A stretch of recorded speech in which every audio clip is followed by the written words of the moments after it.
Yeah, we are live. Hello, hello, So, hello. hello. So, welcome everyone to our first Gamers Convo podcast. hmm Um, my name is Well, Sirachi, and you are I'm Mike. nice. So, this is our first time to do a podcast about gaming, mostly talking about um, our view in the gaming industry about gaming. We do game a lot, and I mostly game on PC and Xbox and PS4. I own all the console except Nintendo. hmm And Mike, you own. I own a Switch. I own a PlayStation 4. I don't own an Xbox. I have my PC. I have my MacBook, and that's about it for right now. Yeah. So um so let's start with what we are playing. So what did you play this week or recently? Well, recently, the last games I've played were I was playing FIFA, and I was catching up on some God of War stuff. I was trying to platinum trophy the game, but it's gonna take forever on the difficulty that I'm on. And what else? Apex Legends. Oh wow. I was playing that. On PS4? Yeah. I wasn't playing on PC. Nice. I don't have any friends to play with on PC yet. Yeah. So you like Apex Legend? Like how are you liking it so far? Uh, it's okay. It's okay. By yourself, I feel like you get bored real fast. But if you're playing with like two friends, you'll be perfectly fine. Y'all can play forever. But by yourself, mm, I don't think you're gonna have that much fun. Yeah, agree. I mean, I mostly play the game on PC. hmm Oh, I you play mean, too? yeah, I play a little bit on PC. I mean personally, I don't like play on. Well, you know me. I actually trophy or achievement hunter. So I don't want to hmm start a game and then oh my god, I need to level up to 50. You're an elite. So You're an elite. How should I put it? You're an elite game player. I, well, more like a completionist. Well, if I'm elite, I will probably like play every game and get all the trophy. oh, well, you try to. You try to.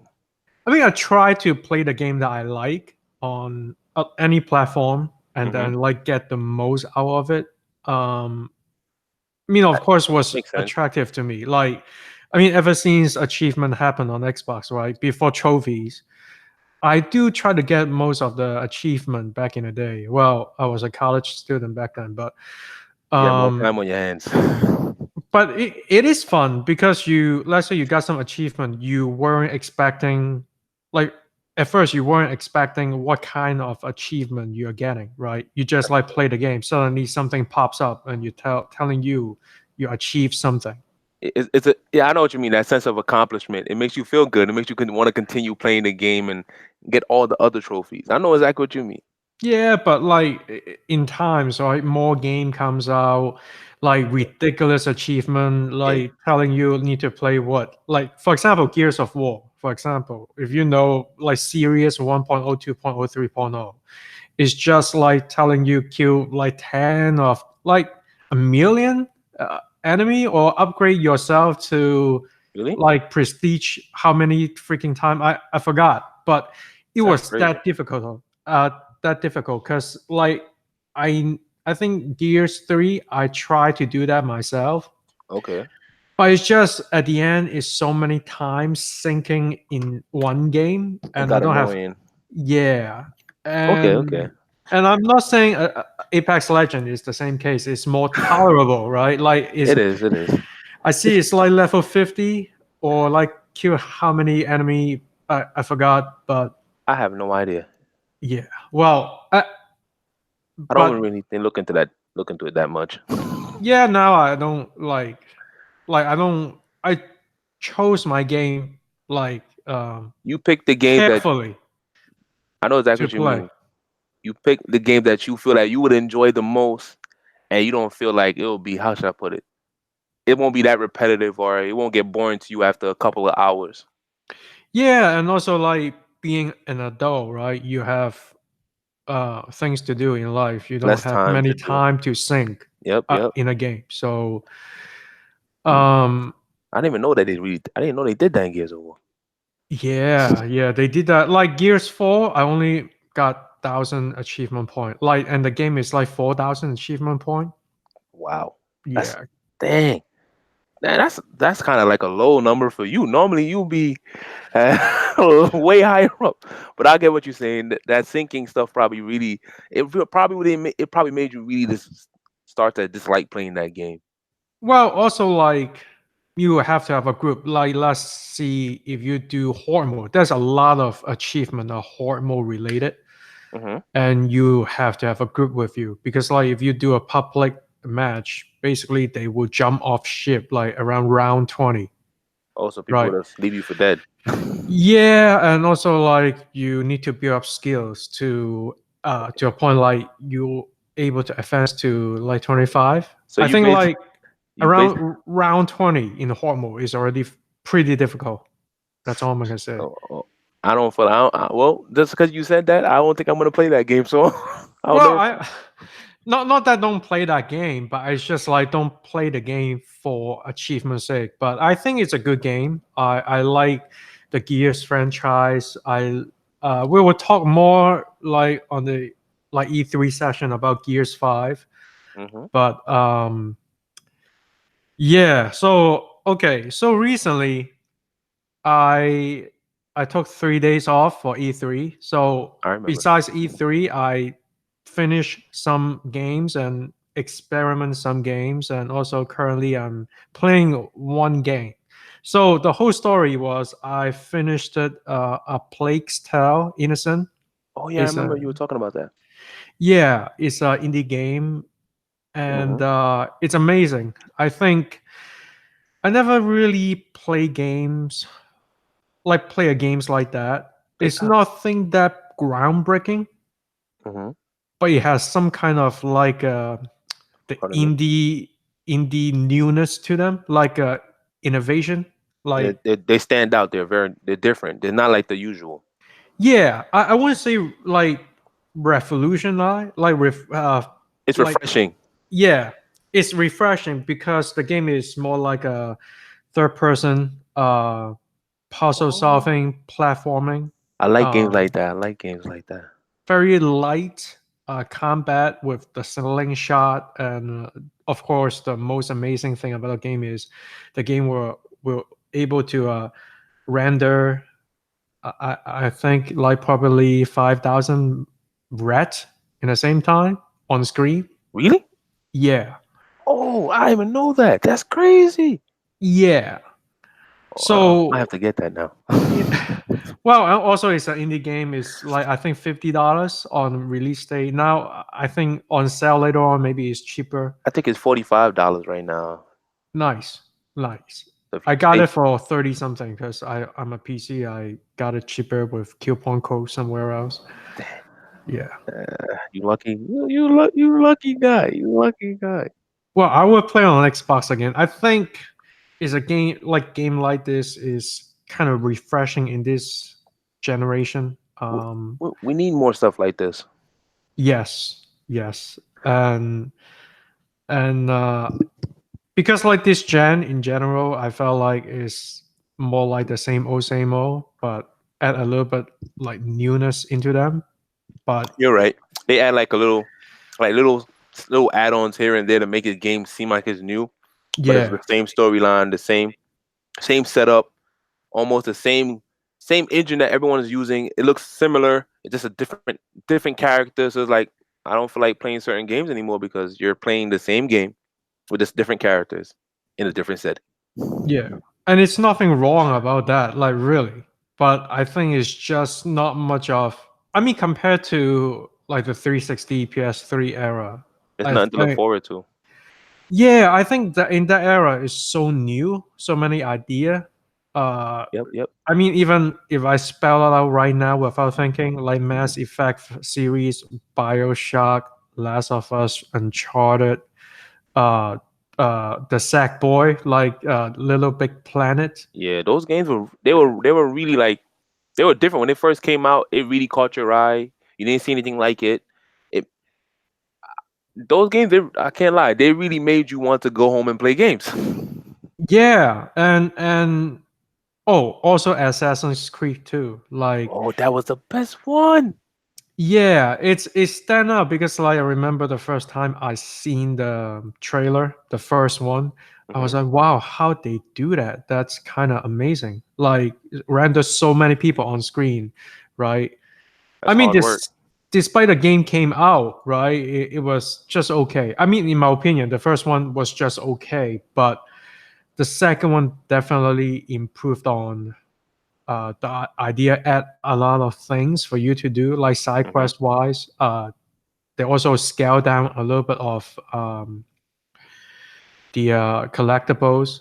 I mean, I have to admit, I cheated on my Xbox account in the past. They got it on record. They got it on record. Yeah, so they wipe it all out. So despite the fact that I've completely finished Assassin's Creed 1 and 2, got all the There's no achievements, history of it.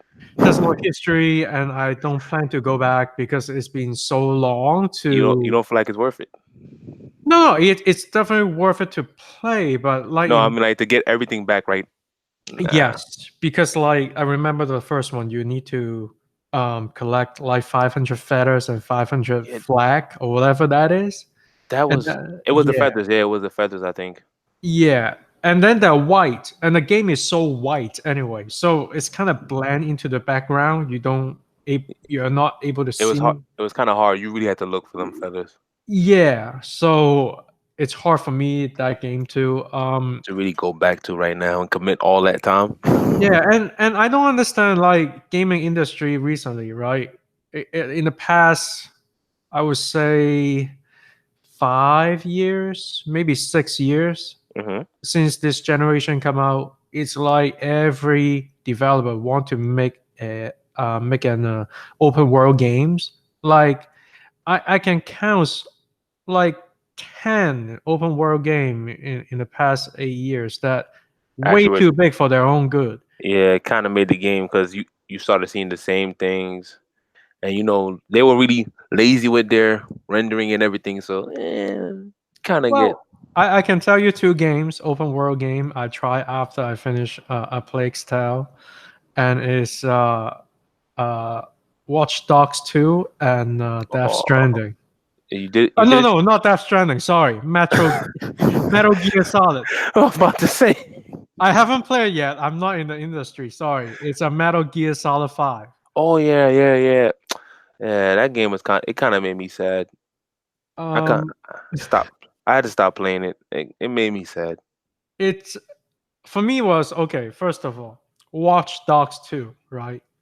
I play it because like some gamer from different podcasts Hmm. like kind of give a good review, and then I played it, and I probably in the game for like 3 hours, and I decide to drop it because they create a very beautiful San Francisco world. It I it mean, wa- it looked nice, but everything had like the wet look. I didn't like that about it. wow, wet, no, The wet wet look, like look. everything just looked really shiny and greasy sometimes, and I was like, I didn't like that look. Uh, I, I mean, since I was playing on PC, I don't. I mean, Ah, I know. It's probably have a higher quality texture, you less probably shimmering. you I don't probably know. got to see it in the actual views it was supposed to be seen in. So I get what you're saying now. Well, to be honest, I was amazed with the game animation. I think the parkour looks good, but I remember when you start the game, you were in the like hacking a building, whatever, Hmm. and you try to get in. And since the game is highly concentrated on parkour, Yeah. and you're not able to jump. I was trying to figure out a button to jump, right? There's a Mm. gap from this platform to another platform in right out of the gate of the game. and I was trying to jump, but but it wasn't letting you.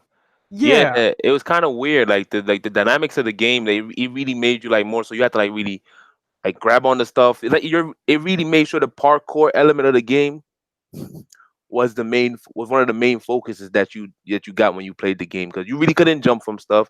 You could like maybe I would say unless the option presented itself, you could really like you have to press the button and tell you jump from here to here. It's more in a controlled area. You really can't jump on your own. I think for me was because the game was made by Ubisoft, right? They Hmm. make Assassin's Creed, same idea. It's more like if Assassin's Creed, if I could remember correctly, like I don't think there's a jump button.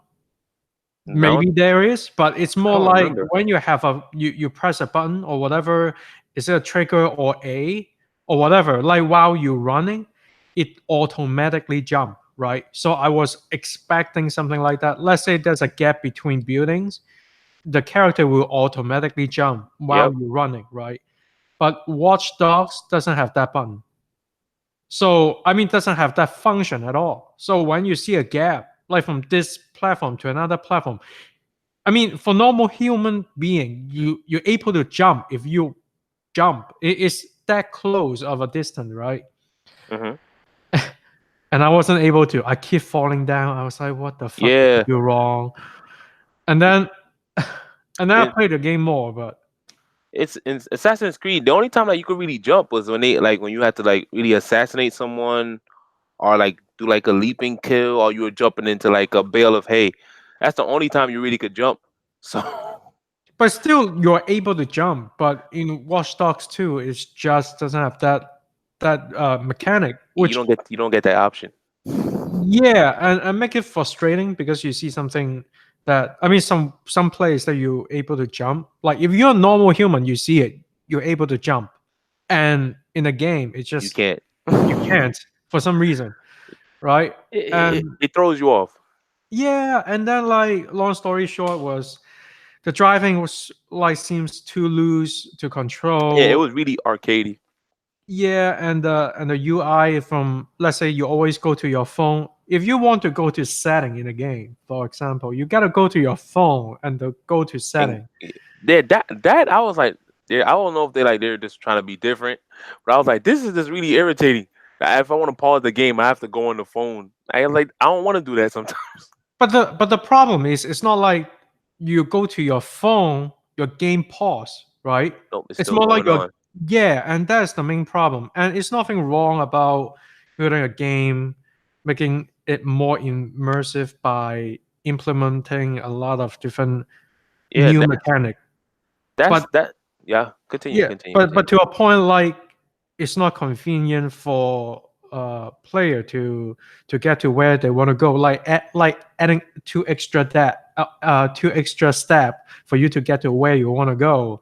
It's kind of like uh frustrating. That's the word. Yeah, You get frustrating. it irritates you. It gets you real irritated. Funny what you say that. Now I'm Yeah, really thinking about it. It's like when I was playing the game and I wanted to do certain things, I died a lot of times because I forget that I can't jump. yeah, right. And I'll be like, what the hell is going on? I'm like, you know what? Whatever. This I'm gonna try it again. And I'll die. And I'm like, okay, you gotta remember, you really can't jump in this game. Yeah, Everything is and based on the phone. yeah. And, The and map is on your phone. When you get some new mission, like you gotta use your phone. Right. I mean, like you go to like setting. If you want to go take a piss, and then you need to press the phone. It's not pause. You need to click again. I mean, in fact, before you click again, you need to like use your D-pad.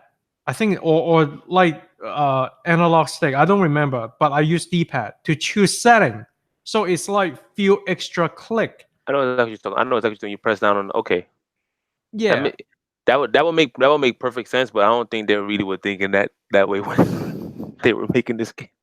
yeah. I think it's yeah make the game more lively, but it doesn't work. And You know what And I think? I think when they made that game, they were more. I think they were more focused on like the idea. 'Cause I remember when they made the game, it was like, oh, you can be a hacker, and if you go online, other players can also play and hack you too while you're playing. So it's almost as if you're playing with other people, but you're really not. And I felt like when they were trying to do that, they kind of forgot about everything else that made sense. I think that's the main problem of Watch Dogs 1 and is the like player. I think like when I played the game at that time I don't encounter something like that in the second one. But I think there's a mechanic like that, but I forgot. But I remember the first one I encountered something like you just said, like some people can hack into your game, kind of um like stop your progression in the game while you're doing a mission, and that's Yeah. frustrating. See, and I was saying that they should make it like how it was in Call of Duty. I'm not Call of Duty. My bad. Grand Theft Auto 5. That would I don't care what anyone says. They had the perfect setup for when you were just playing offline. You could pause everything. The moment you go online, it's a whole different environment. Everything changes. You no longer can pause the. You may pause your screen, but the game still continues, and it lets you know, hey, you're going online. You cannot do all these other things that you do while playing single player. Yeah. So I feel like they should at least give you the option to say, hey, we're gonna give you all the old game dynamics. But if you want to just play on the multiplayer and just not be able to pause, you're constantly playing with people, you can get that kind of experience too. They give you an option, not where you have to just settle with it. Well, I think in Watch Dogs 1, right? Like I think you can able to turn off the hacking mechanic, like people hacking to your game. But I think it's just like kind of buried deep in the menu or something like that. I mean, I still haven't played GTA 5. Oh my So god. yeah, it's too many. I have too many back catalogs. So I'm in the same um, boat as you, so I can't say anything. yeah. So anyway, the moving on, the second game I try is Metal Gear Solid 5. And the Oh, reason I want to try that game was because of Death Stranding. I want to play the game before I start playing. I want to get the idea what kind of like Kojima game, like what is Kojima's game? Because I heard about his name. I saw my cousin play Metal Gear Solid. I hmm never really play one myself. yeah, So that was like my first Metal Gear Solid game that I played on my own too. So I know exactly how you felt. and all of my friends they told me it's a good game, right? Not all, but quite a few. And then I start playing it right on my PC again, and thank God, right? And the game runs good, 60 frame whatsoever, looks great. Yeah, you can't complain about the graphics or anything. Everything was good. Yeah, very cinematic. I think like a lot of people were talking about the cutscene and stuff like that, and I was amazed like in the intro. But the more I play the game, Yeah, it kind of got irritating. yes, and the crazy thing is the the cinematic, the cutscene is way too long, and and I know like people who are diehard fan of like Metal Gear. Metal Gear, like Kojima's game, they know that like especially MGS4, the cutscene is like a movie. Yeah, Kojima. Every single game they make it like a movie slash game. And my point is, if you want to do a movie, why don't you just do a movie? I mean, I know people are gonna hate me on that, but the crazy thing about the game was I was crawling in the intro, right? I It took remember. so long. To get from one point to the other. It was And then not only that, they troll you by making a like character creation, like oh you, you can I design think your own character. yeah, like because a doctor say oh people come here to kill you, we need you in disguise, so make your face, but Yep. never happened. So that whole I would say that whole character creation thing is just like trolling the audience, right? hmm And then I'm not kidding you. Like the cutscene put me to sleep. Like in the intro, this no matter how good they look, how out of whack they are, it's just never like as a newcomer, right? When I Yeah, saw the cutscene, I just like, what does that even mean? Yeah, it looked interesting, but to a point, like it doesn't it really. it becomes a waste of time. I don't want to see this anymore. Yeah. So You just want to play the game. yes. So and then the mechanic, the button placement is kind of weird. So okay, It took a little getting used to. yeah. And I finished the first mission. Um, I see the credits, right? I was like, what the fuck is this? It was Oh, just the sorry. beginning. I I I swear, sorry. What the heck is this? And I found out was like he has a credit. I mean, after two and a third mission, you realize every mission has a credit. And it's Yeah, a story written by Kojima, produced by Kojima, directed by Kojima. that There's a was logo of Kojima Production. And I was like, what the hell is going on? talk about ruin the flow of the game. The- See, that was one of the problems for me. But the next thing for me that made me hate that game was just the fact that I felt once I got to like my actual like I guess your own like little what do you call them mercenary base Yeah. and you had to upgrade it. I felt like I was playing like an MMORPG and I had to literally upgrade everything just to get to the maximum output for my game. I'm like I don't feel like playing this anymore. If I have to upgrade my base as I play this game and it has different levels, I said this is like an MMORPG without the online features. It's like farming game, right? I don't want to play this anymore. I feel like I'm gonna be grinding to no end. Well, I mean, like let's say put this mechanic alone. Like I don't like that mechanic. I agree with you, but also like the game. I guess that's the reason why pulling off open world stealth game is hard. Like I like Hitman 2. It's kind of like an open world. Yeah, that was a good Uh, game. yeah, like open world, um, like stealth game. But the thing about like MGS5 is this okay, they despite the fact that they say it's open world, they Hmm. go do mission by mission. So they kind of limit you to this What you can area. do, yeah, you really can't go to wherever you want. You have to follow like a set scheme and a set storyline just to get to where they want you to go. Yeah, and also it's on a desert. It's not like it's again Afghanistan. You don't got different type of areas. It's just one set area. Yeah, it's looking at brown all the time. There's not much like buildings and stuff like that. And I mean, That's why I stopped playing. and if I'm a stealth, like I actually am a stealth purist. Like if I do stealth, I that's what You want to I do it right. yeah, and also I kind of hate myself because I put myself into these shoes, right? Like, oh, I need to make sure nobody saw me, nobody like know I'm there. I should not kill anyone. But in the same time, it's kind of frustrating when I remember I was playing like the first base or whatever, Hmm. and I was like infiltrating it, and I messed up, and then I load back to the checkpoint. It's like beginning of. I mean, I'm not that far from that base, but still, like I need to do all that again.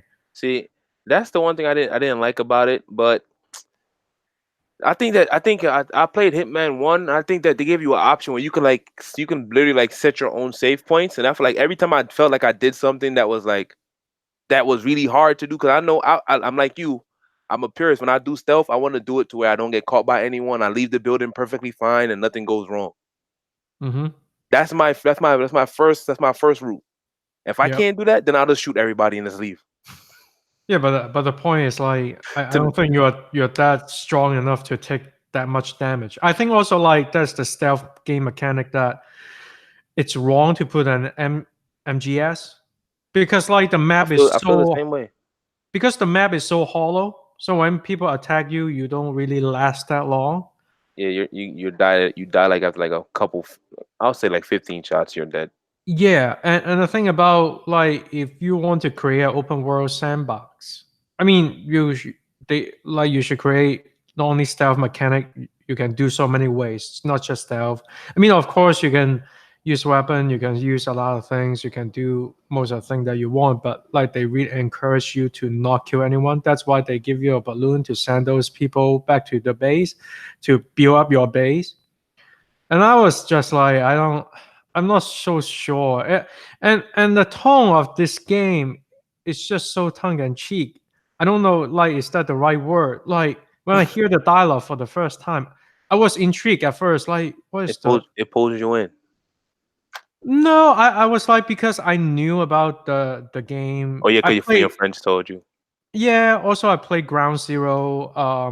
Oh, then I should correct myself. The first Kojima game I played is Ground Zero. Oh, I But think that's the little demo that they gave before they came yeah, out. Yeah, I played that too, and that game seemed awesome. yes. It seemed like that's the full game. Like for me, I thought I was like, if this is the game, I can see me getting Metal Gear Solid 5. But then when I got it, I was like, it don't, it's not yeah. matching up for me. And that's the funny thing because I played Ground Zero. I think like after I played that game, I get all the gist because I got all the trophy and achievement. So I mark everyone on the map. So I get the idea, the whole game, right? Like of that demo, you can say. But after like MGS5 is to a point like first of all, your character don't talk that much. And they make a big deal hiring like who's that guy from 24? Sutherland or whatever. So they make a big deal hiring him voicing Snake, and because it's supposed to be David Hayter, and he doesn't talk that much in Phantom Pain compared to Ground Zero. Ground Zero, he probably talked more. I don't know. And I was like, what just happened here? And then when the dialogue happened, because I heard about like I pay attention to the promo back in the day, Hmm. and they said the Diamond Dog thing because of like he like David Bowie and then the whole Diamond Dog thing, and then explain, oh, we're Dog of War, we're Diamond Dog. I mean, like, what? What does that even mean? I don't know what it means either. Yeah, like that's your explanation of Diamond Dog? Hey man, Like, that's the lamest excuse I ever heard in my life. yeah, because like and remember that's the like the second mission when you arrive to the base and one of the guy that you save, your Yeah, friend, like your friend, he's all beat up and he's got to go back. yeah, and like holding a badge say we're Dog of War, we're Diamond Dog. I was like, Yeah, I know exactly what you're talking. I know that scene. I know that scene. I was like, oh my god. So that kind of linked to Death Stranding. Um, Okay. it's like I like the trailer.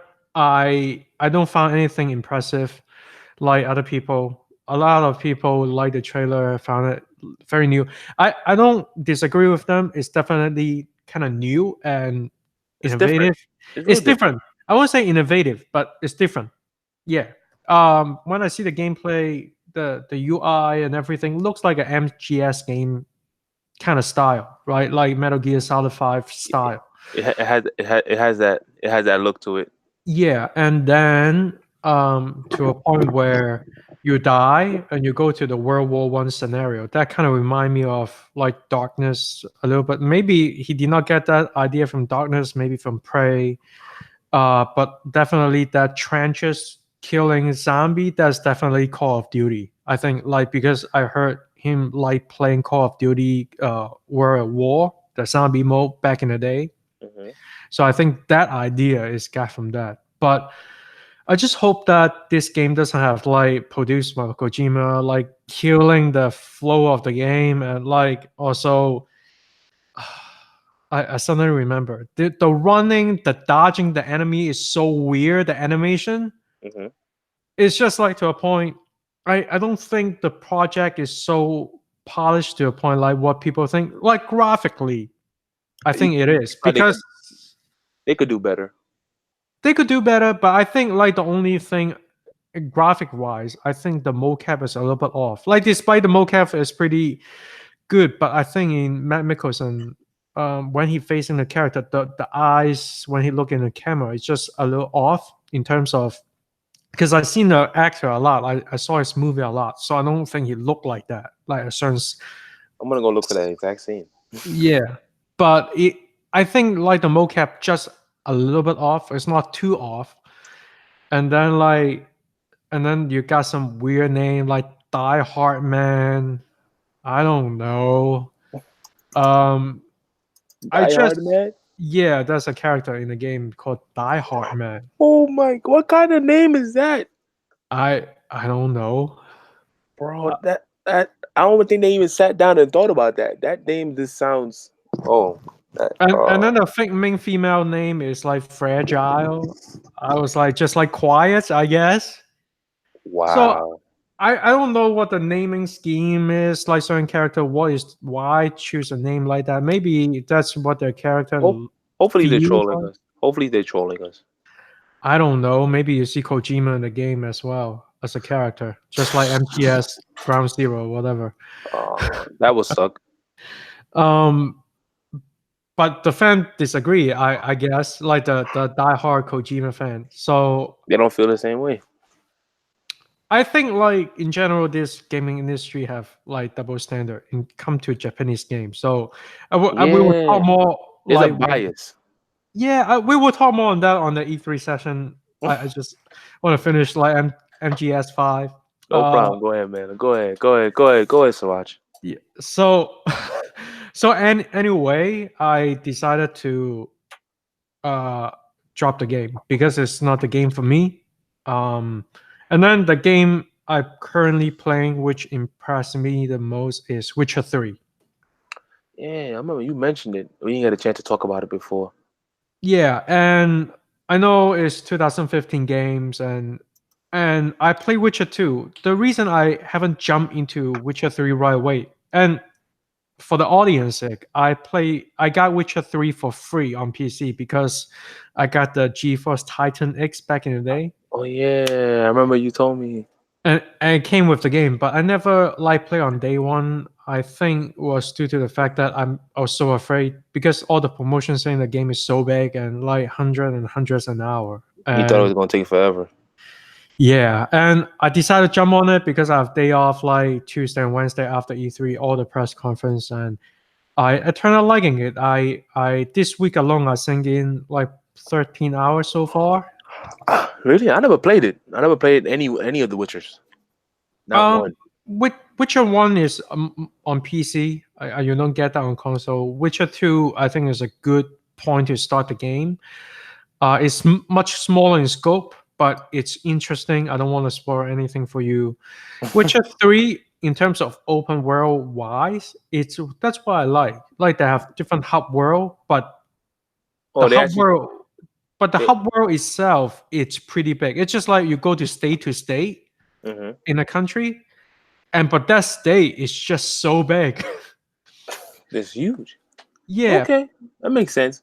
Okay, now I get why you like that game. but not Okay. only that, I realized what make Witcher 3 so good because the open world is so condensed. Like Wow, they got it for $2. yeah, on PC, right? Oh, I'm getting it right now. Yeah. So like I think within 2 minutes or even a minute of your walking time, you're able to find something on the map to do, and the mission is like offer a different variety. And the writing was good, the story was good. So I think that's why like Witcher 3 was so good. I mean, for me at least at this point. And the graphics, of course, like I play on PC with all the mods. I have two mods. The lighting mod like kind of look like E3 announcement mod, and then hmm also the higher texture mod that make the game look much better, much more like a 4K game It upscaled it. uh, on console, right? I think they did. Yeah, I mean on PC I can play on 4K, but like I add the high like higher Higher definition. texturizers and Yeah, all that. so make the games much more like a 4K game, like current gen game. I don't. It I is don't. a current gen game, but the texture because like if without the mod it look kind of blurry. Yeah, you have to get the patches. Yeah, but it is a big game, so you cannot like jam pack too much like texture. I think back that's the idea of back in 2015, right? That's the based on the Xbox One and PS4. But now you have the Pro with the X. You have more memory on the X. I mean, on the X, and then more. Like the design of the game changes, right? For a little bit, like you can get higher texture, encourage. The game got bigger, but it's good. I like in Witcher 3. I will play more. So we will start our talk in E3. Gotcha, Uh, gotcha, gotcha. and have you watched E3? Like what conference did you watch? I watched a little bit of Nintendo. I watched about half of Microsoft, and I think I seen like highlights of like, everything else. Okay. I didn't get a chance to watch everything completely. Oh, So I so was, yeah, tell me, what did you see? I want to know what you seen because you seen more than I did. I see everything. It was so crazy, right? So for me, I told everybody my E3 start on Saturday Yeah, I was EA remember. Play. EA Play is not part of the E3, but close enough. So I watched that. Microsoft start on Sunday, and then Ubisoft, and then after and then Bethesda on Sunday, and then Devolver, and then on Monday is PC gaming show, Hmm. Ubisoft. AMD have their own hardware announcement.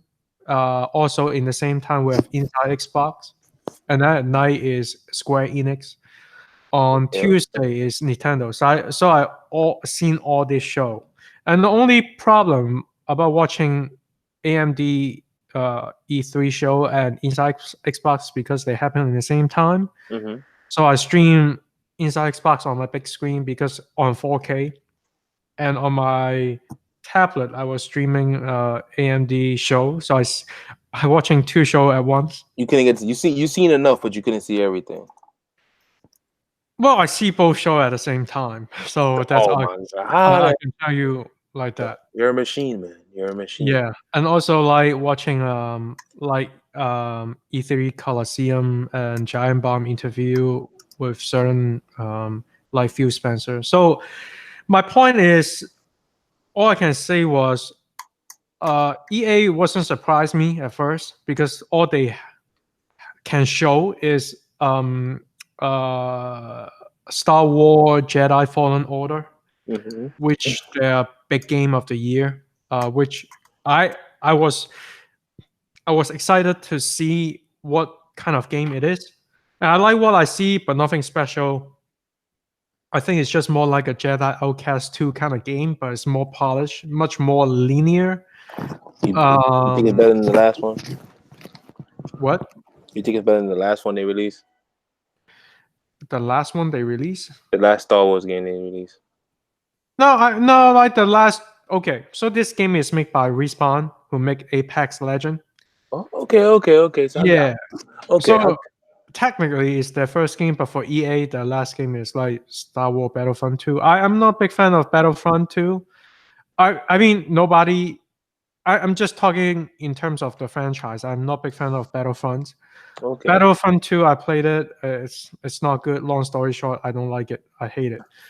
But in Jedi Fallen Order, it's more like kind of linear combat game. But I was amazed. Was like, oh, so they took some Jedi They they mechanic like the Force pause, like push and pull in the same time, so you can stop the lightning, just like in the okay, okay, okay. Force Awakens. I know exactly what you're talking about. I know exactly what you're talking about. Okay, well, they're trying. Yeah, it looks fine. I think it's a good uh Starting point. yeah, good third person adventure game. Kind of remind me a little bit of like Star Wars of 1313, the announcement, which I mean, not EA scrapped it, but more like Lucas Art. Before they Okay. closed, they scrapped it because like Disney bought About the whole. Lucas Art. So the whole thing, and it was looking good. It's just the gameplay, the demo looks too easy to play, right? Except when you fight the mini boss, it's like harder in terms of but I don't know how the combo work. Will there any be any combo? I don't know, but it looks Well, okay. It looked it looks generic. interesting. It looks interesting.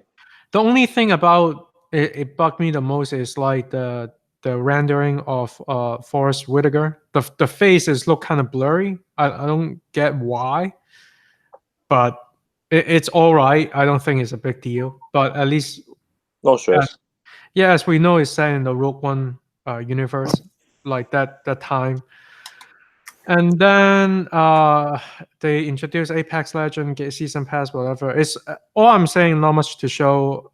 And then uh, the big one, Xbox. I'm a big fan of Xbox, and the thing was, they have a good show. I don't think it's anything that amazed me.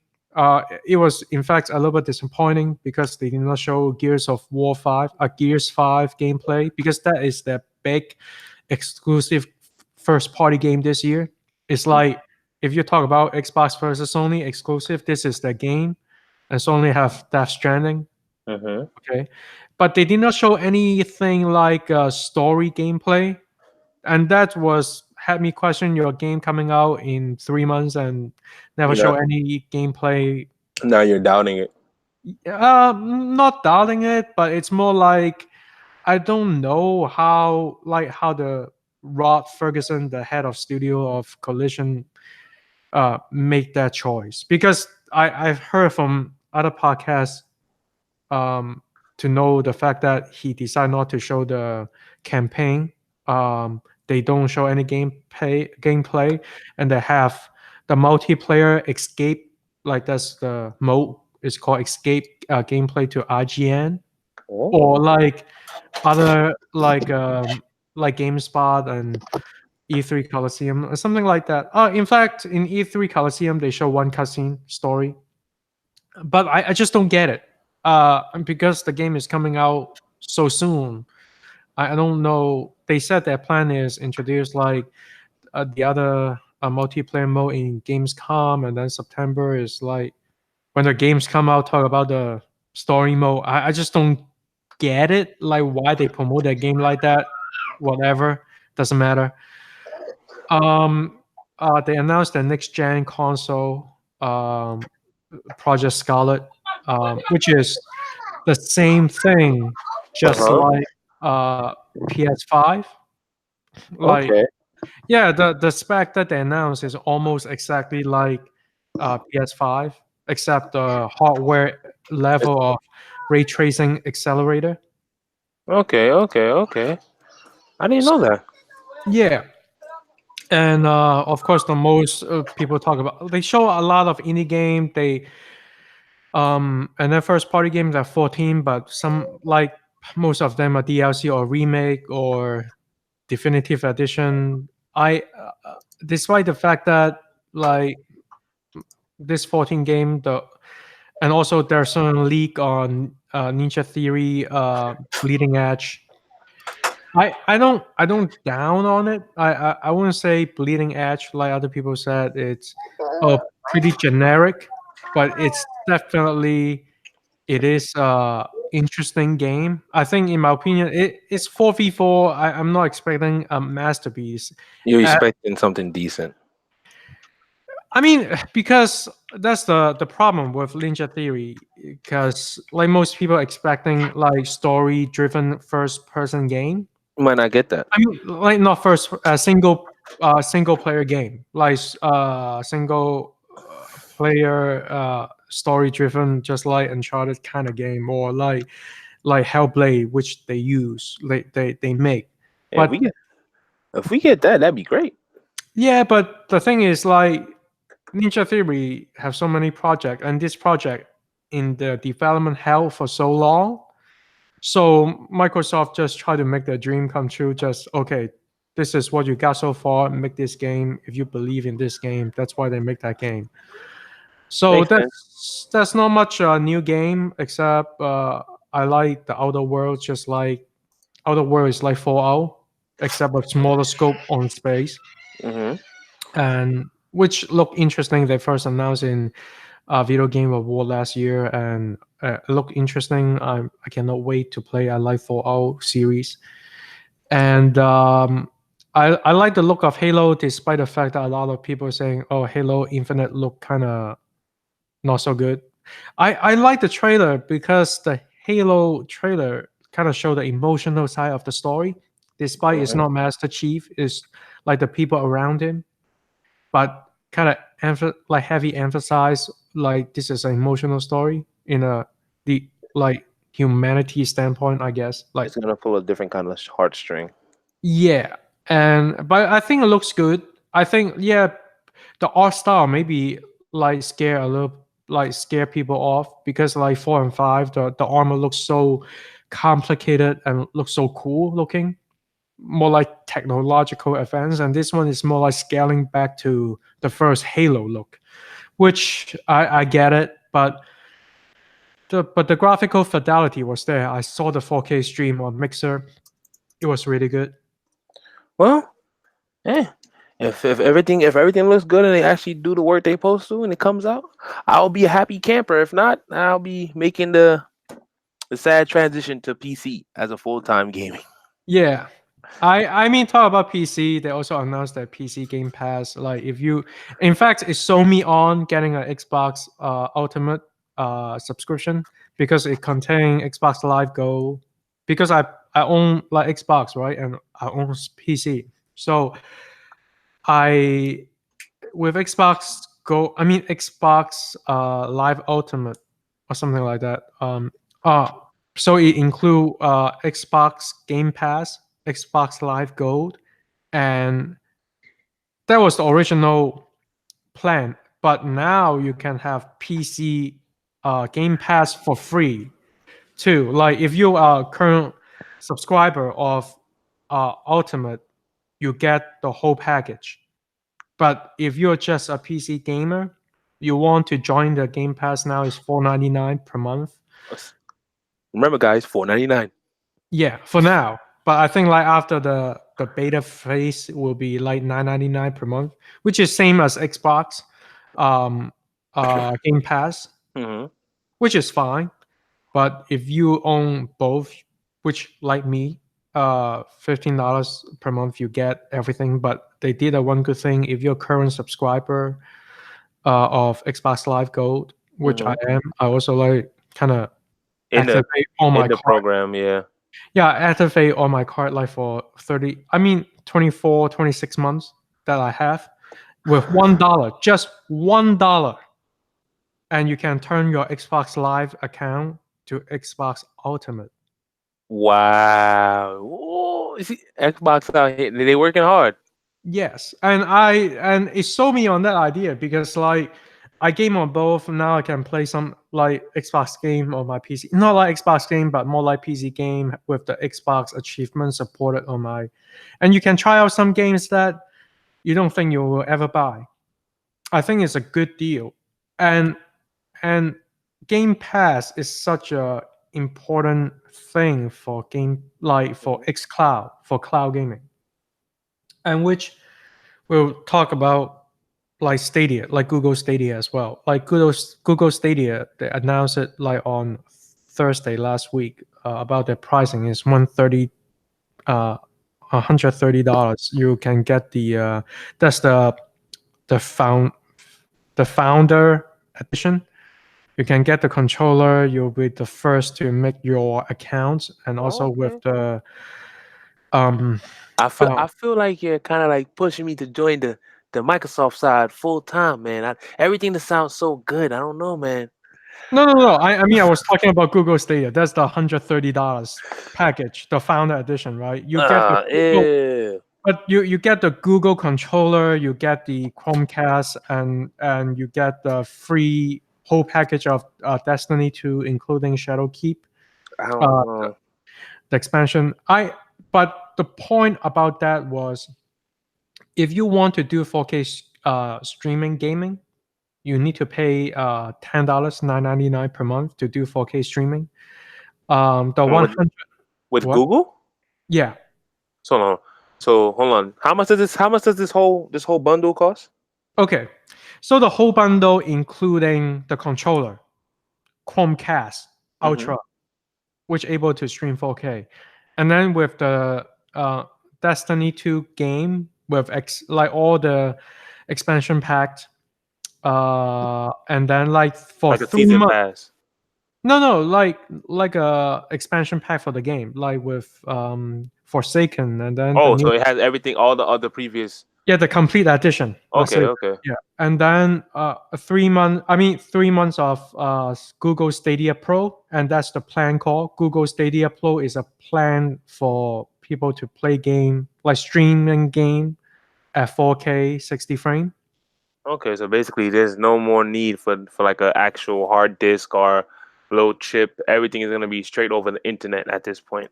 Yes, for Google, and but the point is, if you want to game on 4K 60, you need to pay like $10 per month. So But that's extra. yeah, that's the plan. Oh, hold on. So after I buy all this stuff, I have to pay 10.99. No, 9.99. Oh, 9.99 to stream 4K. Yes, and but they give you 3 months because the founder edition give you 3 months of subscription of Uh, Stadia Pro. so basically, it's still a monthly subscription. Okay. Yes. Uh, Damn. and then, but if you don't mind, you can like play the game in 1080 60 frame HDR without any charges, but only 1080p, right? And then the tricky thing is you need to buy the game. Let's say if you go to Google Stadia Store, whatever, which Mm-hmm. I imagine, um, you need to buy the game for $60, and then you stream the game. But if you want 4K, You have to you need to pay the nine. So nine. basically, if I can still buy the game, but if I don't pay the 9.99, I won't be able to get the 4K streaming that they're offering. Yes, Well, 9.99 is not a lot of money if you want 4K, and it's not a lot of hardware. So for people that don't want a PC game, a perfect option. but I think it's a mistake. Like that's my opinion. A mistake. Like, Why yeah, you say that? look at Microsoft. They have Game Pass, right? Hmm. I'm certain like xCloud will be part of the like Game Pass, like Xbox Live Ultimate. It'll probably be the next big thing. Yeah, but I think the thing about Game Pass was so good and help out xCloud is a foundation of xCloud because like not many people want to spend $60 just to buy the game to try it. Like if you're That's not true. That's a lot of money. if you're a casual gamer, let's say for example, oh, I heard about Gears 5 or I heard about, for example, like Assassin's Creed, like on Google, just an example. And in order to, let's say you're not a hardcore gamer, you don't own a console, but you want to see what the heck is people talking about. You you either, oh, you need to spend $60 to buy the game on Google Stadia. Let alone 4K streaming. And then you need to buy the whole package, right? With $139. To play the game, you're not sure where you like the game, but you want to see, you want to taste it, right? Yeah. Like Makes to get into the trend of gaming, but you need to spend at least like maybe $200 the least. without the console. It And sounds good. but listen, but with Xbox, what they're doing is with Game Pass, let alone if you sign up for Game Pass Ultimate, like for $15, that Game Pass is just like Netflix. They already have like hundred games Oh, in there. so you could just go on your computer, download a program, and just play. Yeah, and if Oh shit! and also with xCloud, the Oh, idea sorry, is if sorry. also no, it's okay. But with xCloud, you don't even need to download it. The already 100 games is in the cloud as That's part of the Game Pass program. You only pay, let's say, they may charge you a little bit extra on the streaming, but let's say $20 per month. I'm just saying, like that's that's way better. With Game Pass, already have 100 games in there. You already got options of games that you can actually look at and say, "Oh, I like that game. I can go actually play that." Yeah, and imagine because like Xbox, like Microsoft heavily invest on PC gaming. They're Let's say you don't established. have only console. I don't know. I think the game pack, the price of gamepad with cloud gaming, right? Or the the controller may the price might factor a little bit, but you can buy like cheap controller on even Xbox One controller is very cheap, maybe like $30. $30. Yeah, Yeah, I know.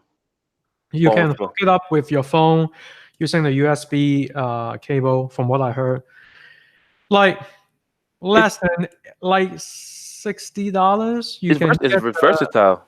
yeah, and for $60 you can experience cloud gaming with 100 games in your Yeah. pocket. You can try it out. You And you hate it, you like it, you don't y- lose much. see, but the only downside about that Google thing, because I feel like what's gonna happen? Like, imagine if you don't have a certain amount of interconnection, you can't maintain a certain speed. Even if you pay for the 4K, it might look like complete garbage because you don't have an internet connection to sustain the 4K streaming. Maybe I heard like some podcasts like the experience drops and the game can look like 360p, Oh God. 7 yeah 720p, maybe down to 360, like just very blurry at some point. And but the good part is like if you lose your collection, you can able to Just go back to at that point that you exact moment. exact moment. And That's great. yeah, I think it's a very interesting technology. I I'm not don't sure about the price. I'm not sure about the Google price, but I'm pretty sure Microsoft, that's why they do Game Pass, because you don't need to pay that much to experiencing gaming. No wonder why Sony said they wanted to do the cloud. They wanted to share the work of the cloud, because Microsoft already got the jump on it. They have the better price. They have the better systems, the better servers. They have a game collection. Why not?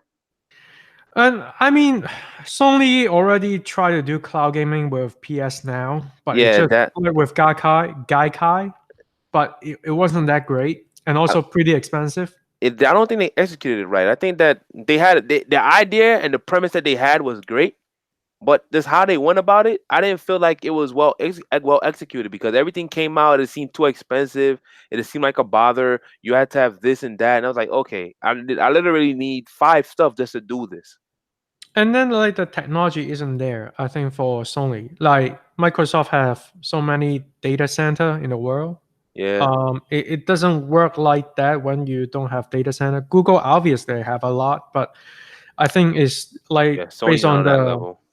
like infrastructure and how the data center, how the software writing, like how they build the infrastructure to like so gaming can take like a good advantage of the data center to stream the game. I think it's also like pricing is a huge factor, but also like the lag, how the game is streamed, is it smooth enough? Like I don't really care about dropping the signal because you can always go back to that exact moment. But I think it's just like, do you feel like you can play the game on streaming, yet doesn't feel like you're streaming a game instead of you playing a game just like on the console? I think that's factor, that feeling that But like means a lot. but Like on see, yeah.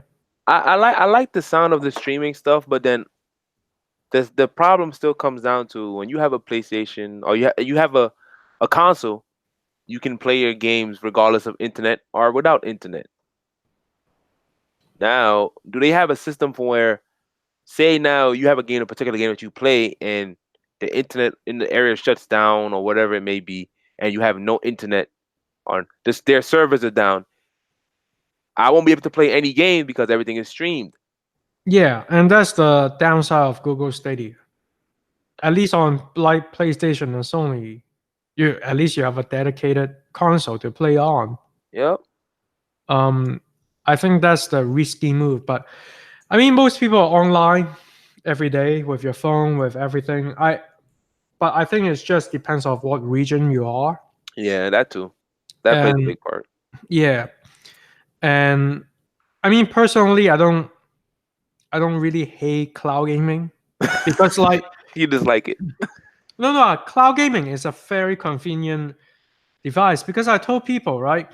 Let's say you want to play Persona 5, for example. You don't have Hmm. the time, you don't want to like sit at home, sit in front of TV Right. and play the game. You don't have that kind of time. You have family, whatever. But imagine you have time at work, like after lunch. Maybe you want to jam in that half an hour just to grind the game or level up your character for a little bit. Just I go think on the it's website. what? That's all you gotta do is go on the website. Boop. Yeah, well, even on your phone with the app, right? You can play the game, grind a little bit, level up yourself. It's more about convenience sake. It's Yeah. not like, It's for the regular everyday like the casual gamer. It's legitimately it's for the casual gamer. but also hardcore gamer, right? I think in my opinion is if you're a hardcore gamer, you want to grind out, you want to level up your character. Yeah, but see, that's the thing. I don't think that a lot of games like games that like imagine like if they had put let's say God of I don't think they will put games like God of War like I don't think that they'll put like their AAA titles that they have that they know is only for a certain I don't think they will put those for stream. I think they will more force you to have to buy a console just to play certain games. Maybe it's only, but Microsoft is actually doing that. Damn. Yeah, they on the E3 I need to find a round. stage they have Halo Gears That's 4 there to show you. So it's not like they oh, want their game to reach more people. And with if imagine xCloud with Game Pass working together hand by hand, because Game Pass is like any first party Xbox game will mhm. release on Game Pass on day one. Makes Imagine sense. imagine now, for example, right? Imagine we have xCloud now, and you're able to play. Let's say you don't have the time, you don't want to install the game, but you're a hardcore gamer, you want to check it out how Gears 5 is. Then you basically can stream the game on your phone right now without installing, without patching it, and you can check out and play a little bit of Gears 5. Yeah, it's it. I can't lie. This will be like a game changer for people like me and for people like you who where let's say we're on lunch or we're on the train and you actually have a decent service and you think, yeah, I'll get a little extra 30 minutes of gaming in. It'll come in handy for those. Yes. So this is a good thing. I just hope that it actually is executed well. If it's not, I feel like out of all three, I feel like out of Google, Sony, and Microsoft, I feel like Microsoft will be the person that's leading the forefront on this. Yeah, I think so. I think now it's down to first party game on Xbox, right? I Yep. think that's the part that I recently have Twitter chat fight, I guess. It's not really a fight, but it's more like an argument. You Like, had a discussion. yeah, more like Sony fanboy telling me Xbox doesn't have games, and I was like, okay. The point, and this is the one of the main reasons I want to do this podcast, and this is my way look at the game industry. And I won't go too much into the whole E3. Like I will, but I want to give like since we're talking about it is after Xbox, I seen all I thought Xbox doesn't have game to show, just like other people say. But when I look at other different first of all, Sony did not show up, so it doesn't matter. And then like the other company, they did not show much. What I've seen has been interesting is Watch Dogs Legion. I think it's a very interesting game. You can play as any NPC in the game. Very very innovative, but like Watch Dogs has the um has a place that always kind of show you something interesting, and when the game release might not work so well. The idea, um, but anyway, it's a good showing. And then Square Enix is they show what Fantasy VII Yeah, remake. the remake. Yeah. Uh, I'm a Final Fantasy fan, but I don't want a remake. Final Fantasy like the 15 that was a great game to me. The storyline it was good. I felt like it was a little bit too short, but I don't want to see any remakes from I for the think Final. I think the fan might disagree. I never played seven. I think like if you have a great game, I think there's the same idea. If like Resident Evil 2, if you have a good game, if you remake right, it should be fine. That's my opinion. Um, um, so a lot of fans were hype, and then Avengers game, which I'm not so sure about that. But man, Uh, Lloyd, yeah. I think they already released like a remastered version of this game. I'm not sure. I'm not sure. I think they already did. I'm Um, not sure. yeah, I'm not sure about Let me check. uh, No, they didn't release a remastered version. Oh no, they released the PSP. It was like it wasn't the exact story, but it was like a back like a filler story to fill you in on what may have happened after the fact or what led up to what happened in Final Fantasy VII. My bad. I'm mixing the two. I oh, don't. okay. I'm not sure you played that. No, no, I did not play that. I wasn't playing a lot of Final Fantasy 7. Like at that era, I did not play a lot. I mean, I saw my cousin play, but I But don't you play. wasn't really into it at the time. Yeah. So anyway, um, we will go back to this topic. But all I'm saying is, when people say Microsoft doesn't have too much to show, I don't see other company have too much to show too. I think the whole industry were waiting for um they stood still. They waiting for next gen to hit. Yeah, everybody's scared after I think with the release of the PlayStation 4, PlayStation 4, and the Xbox One. When they, I think what was it? What was it they first came out with? I forgot what they called it when they were basically so Xbox was saying that they were going to monitor you. I forgot what they called it. Do you remember the name? What they called it? I forgot. Wait, which game? No, when like the when like before when the consoles like the Xbox One and the PS4 were first coming out, I think they had something. I forgot they called it. I don't know DRM. I don't know what they called it. It was basically some program, some kind of program that they had where basically it was monitoring you 24/7. Oh, it was on Xbox. Yes, It was a huge mistake. yes, and I feel like right now everyone's scared of something like that happening again because I remember Sony was gonna do the same thing, but Microsoft went first and said open their mouth and said, "Oh, we're gonna do this," and then everybody said, "Oh, we're not doing that. We're gonna let you do what you want," and that was like the first big downfall for Microsoft last generation. This is why now I think everybody's more scared to mess up than anything else. They want to make sure that they do something that what fans are gonna like, but they don't want to push the envelope too much, and then they get too much of a pushback from people. I think differently. I think it's not really about that. I think for next gen, so far, like there's so many speculation on the internet, and I'm not gonna dive into that much, but I think Yeah, no rumor mill. they were like, I think the whole industry stood still, did not show much, and the reason was they tried to avoid another watchdog scenario. And it's true, like, cause You're like right. You're right. most people did not think of it. Like if you look at Watch Dogs announcement, I remember it was the same year with Star Wars 1313, and they look so good. Like to your point, like I think that the era is more like GTX, like 680, 580 era. And I saw, or maybe 780. I saw the trailer. I was like, wow. So console can get to a point like PC gaming, like high end PC gaming visual. At that point, I was like, I um, I was impressed. But when the game come out, like Oh there's yeah, so that many was a great downgrade. disappointment. Yeah, so many downgrade. Even Witcher 3, there's a little downgrade here and there on the console side, also on the PC side. Um, I think that's the point.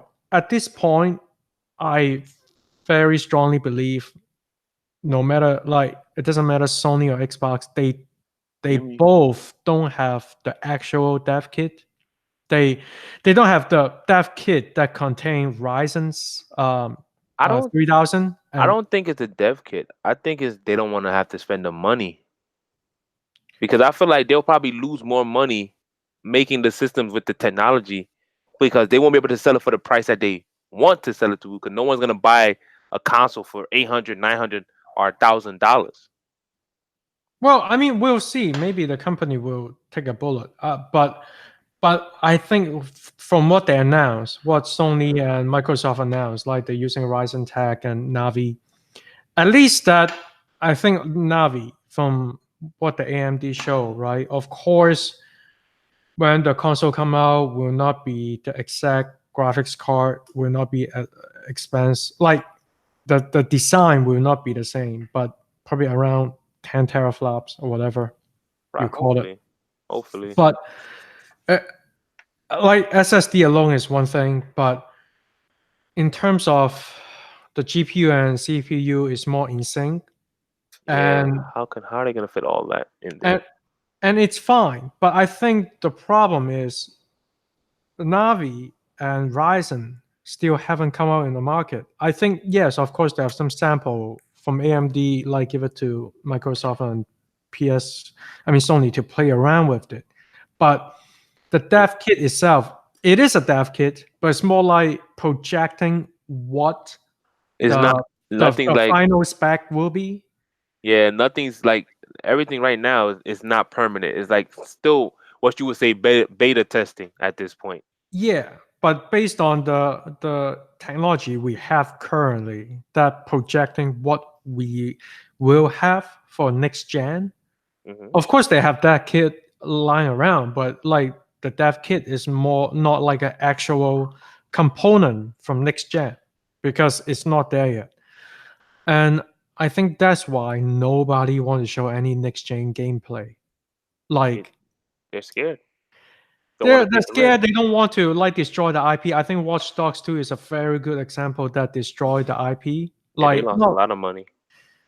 well, the game sold well, but I think like the second one come out, it doesn't so as well. Like just like consumer lost faith to the IP. So Yeah, because of they don't want to be lie again, they're not so sure will the game look as good because like what you show on the trailer is not actually what it looks like. So I think that's why the industry still not many people. I mean, not many companies show people that what next gen gonna look like. Just like the transition of like before 360 to Xbox One and PS3 to PS4. I think that is the main reason. You only see what you need to. You're able to see within this what 9 months with the game coming out. The latest game coming out that announced on the show floor is more like March, late March, maybe April for Cyberpunk. So yeah. I don't know. No, I don't know about that game. I think it looks good, but I mean that game mostly if you want that, if you remember the footage they showed last year, that is running on PC. I think on console on like they of course they're making for the PS4 and Xbox 360 version. I mean Hmm. Xbox One version, but they will not be look as good as what they show last year. I think in order to get the best visual quality on console will be next gen, more like a cross gen game. Um, I think that is the game. But along on that, like most game they announce is like coming out the latest next year, April. Yeah. You hello? Yep. You know what game that I think I really like was Outriders. I don't know if you I saw a little bit of it, but I wasn't that impressed. For me, like for my taste, I just not that it's interested. not in your regular field. Yeah, yeah. Uh, yeah, my favorite game is just Watch Dogs and Cyberpunk. But the problem of Cyberpunk because they don't show any gameplay. But for Cyberpunk, it's different story because it's more like their marketing. True. Because like they're more like European developer. They have the Polish, so they want to. They have a big gaming event, Gamescom in August. So they want to save the gameplay there or PAX West, or they think. I think they announced it like more gameplays coming on PAX West. So I think it's more like they slowly pacing their marketing campaign. That I get it. Why they don't show the gameplay, but for Microsoft don't show Gears 5. It's one thing I don't understand, but Anyway, but none of the company, even Avengers, they did not show any Yeah, gameplay. that's one thing I've seen that I was like a lot of people weren't really showing gameplay, and I was like, are people that scared of like showing something, and then when the actual release comes out, is that much of a disappointment? I'm like, well, it Well, happened. Or I hmm? think it's more like the downgrading, and also like maybe those game like the game that don't show the gameplay, the mostly cross-gen title. So like they don't want to show too good of a gameplay because they know when they release on this current gen it will scale down. But that's my opinion. So I wouldn't say this E3 for everyone was bad, but like obviously everybody held back. And I think what makes it worse for Microsoft because it's like they held back. Not like they held back, they don't have much to show. And they just acquired a studio last year. Like, I mean, Mhm. six of them, seven of them. So they don't have much to show because, like, making games take time. Like, people don't get it. Making games, like, It's actually if you hard work. want, yeah. And also, if you want to make good games like GTA 5, Red Dead Redemption 2, Death Stranding, God of War, Last of Us 2. How long does take them to make? Like at least 4 years or Yeah, more to make. sometimes 4 to 5 years, sometimes even 10. They'll take time to just make the game, and they'll delay it and keep on delaying it because it doesn't fit what they want it to be. But I understand that. I'd rather wait a long time for a game, and when it comes out, it's actually what I want to play than to get something that was rushed and a lot of stuff is not working. There's a lot of glitches. And like I don't want that. I'll wait for a polished product. Yes, and I think that's the thing that I get it. Most fans were disappointed with Microsoft like conference, not much new IP stuff like that. But I mean, if you like go watch the Phil Spencer interview with John Baum, and also with the E3 Coliseum with like Xbox Studio, Hmm. they they want new IP. They're not like staying there just Halo, Gears 5.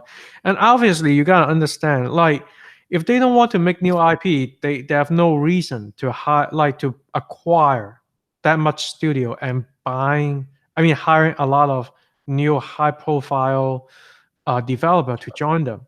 And why those high profile developer want to join like Initiative, one of the high rank Microsoft studio, like built Hmm. from the ground up, and also like Ninja Theory and other studio, is because they have project that interest them to go do it. So yes, they did not show much, but in the same time, gotta understand that making good games take time, and in order to make good games, like and especially nowadays with the crunch um thing about uh justified development, not to give the like gaming developer employees like too much crunch time to make the game, like not like Red Dead Redemption 2. And like they said, there's some guy work 100 hours per week during crunch time to push the game out. Yeah, they said they got to stop that too. Yeah, so yeah, you may wait longer to have a new game from Microsoft or like other studio if they have tried to build that culture. But gotta understand, like games were made by people, and people They need a make break too. yeah they need a break is and they need a healthy mind, like happy mind to make games. You Yeah, cannot have a like stressful mind to actually make good games. So you don't I want no disgruntled game developers. Yeah, so I that's why I'm not defending Xbox, but the truth is it is what it is. They in fact they able to right the ship like this late of the generation. That's why people interesting to see what they have shown next gen. And it's not because of uh like just like oh we keep waiting every year is a disappointment. You tell us to wait, but like we still don't see any IP. But gotta understand, all right, just they acquired the studio last year, and in order to make a game, like 2 years development is not enough. Of course, there are some current development game that's not third party. because like some game is still in third party. They need to release those game in order to make first party game. Yep. Um, it's part of the contract. So that's why, I mean, it takes time to Microsoft to write the ship.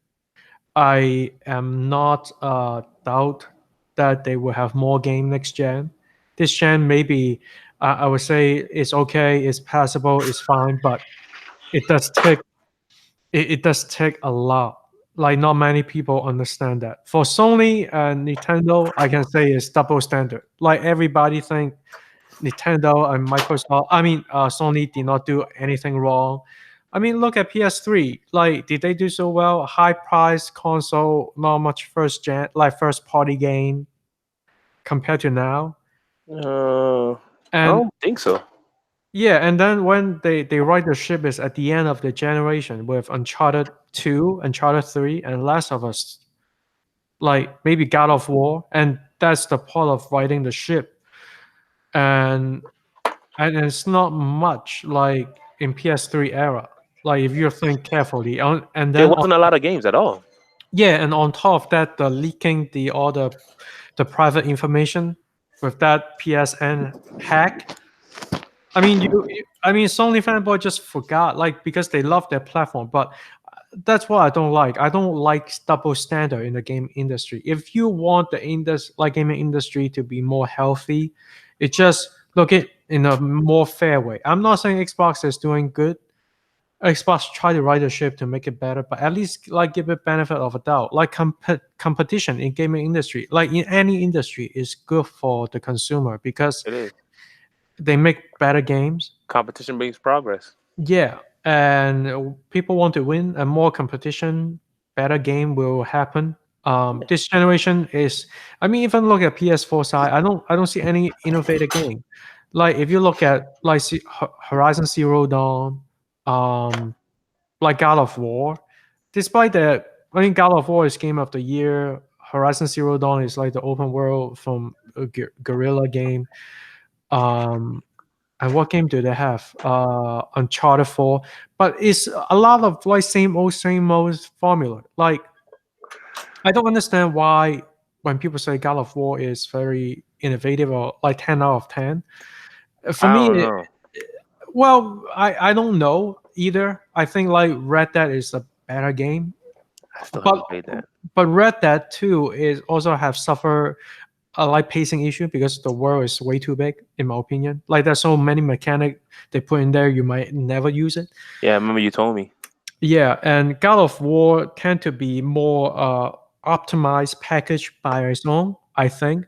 But in terms of game design, it's like they took the formula of like Tomb Raider 2013, like the hub world design, to make it into God of War. It's just God of War present better, I think, in that way. And then Yeah, like I think that too. also the level system was based on strictly from Destiny 2. You don't really upgrade your character, you upgrade your gear. Yep, that was stupid to me. Yeah, I mean for me, but I think it's just one of my friend besides you. He said that he doesn't like God of War. He's a diehard God of War series fan, and he never upgrade his character. He just he never know it was there. I think like I don't know why, I don't know how, but for me, I remember the level up system. It was so slow in the beginning to a point you forgot you need to upgrade your gear. Yeah, that's the one thing that kind of got me. Because when I first started playing that game, I didn't understand that you could really upgrade your items until like a good half an hour, 2 hours in. I was like, I'm collecting stuff, but where are they going? So I said, let me look and see. And I was like, so I thought this you can make spells. I'm like, you literally have to take this to craft stuff to make. I was like, MMORPG vibes. Yeah, and it's just in my opinion, it's a better package, but it's not an innovative game. Yeah, I can see like the only innovative thing maybe like throw the axe and like throw back at you. That feeling was pretty yeah, cool. yeah. That was nice. That was I give him that. That was nice. Yeah, but in terms of New, newness, innovative is not, it wasn't there. and same thing with Horizon Zero Dawn. It's more like a Tomb Raider title. um like you can disagree with. I mean, art style is new, like you're hunting um robots, but also like hunting robots, don't you need to hunt animal for food? I mean, I don't know, it's just Logic kind of goes out the window. yeah. And then like I, I mean, if you, I don't know, have you forgot the game that uh um debut on Sony stage when they announced PS4 called Deep Down from Capcom? Still haven't come Oh, out, oh yeah. Oh my god. Oh my god. right? That's crazy. And no one has. Oh, I know people probably been saying something, but I don't think they're paying them any mind. And where's that Panda Ray engine? I mean, Nowhere to be found. like that's the thing. Like people were so double standard for Sony. It's Yeah, like that's kind of true. That's really true. they do no wrong, but they did so many things. It's just okay, or maybe better than Xbox is considered. Oh, that is godsend. You know that this is good enough. Yeah, This is great. I that mean, come I on. didn't agree with. Yeah, and it's just I don't know where that come from, but I think like if you look at Xbox turn into a third party showcase, and then like Sony is more like just first party. But in fact, the thing that Sony did not come to E3 this year, I think it already That like, was really telling.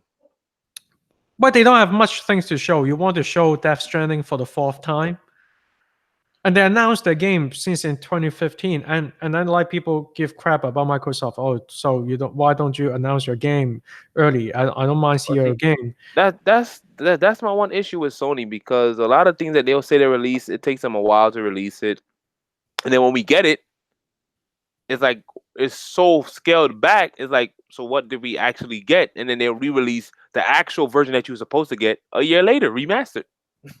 And Spider-Man too. I mean Spider-Man also like three. I think they showed a game three times.